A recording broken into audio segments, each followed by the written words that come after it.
সেই অনুষ্ঠানের আজকে সম্মানিত সভাপতি উপস্থিত রয়েছেন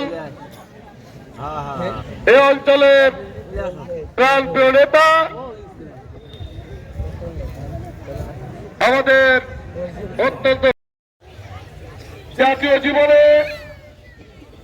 যার প্রভাব অত্যন্ত বেশি সেই নেত্রী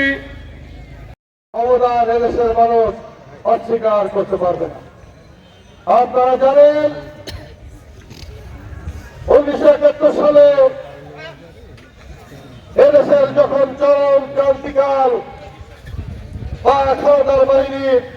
অত্যাচারে যখন মানুষের জীবন অতিষ্ঠ হয় তখনই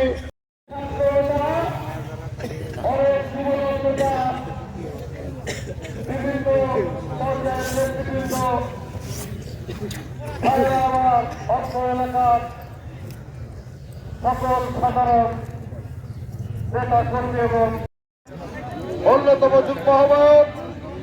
জনাব খান হাসান এবং সুজা উপস্থিত রয়েছেন যুগ্ম আহ্বায়ক জনাব আমিনুর রহমান খান বিপুল উপস্থিত রয়েছেন থানা বিএনপির সাবেক নির্বাচিত আহ্বায়ক জনাব কুতুবুদ্দিন কুতুব উপস্থিত রয়েছেন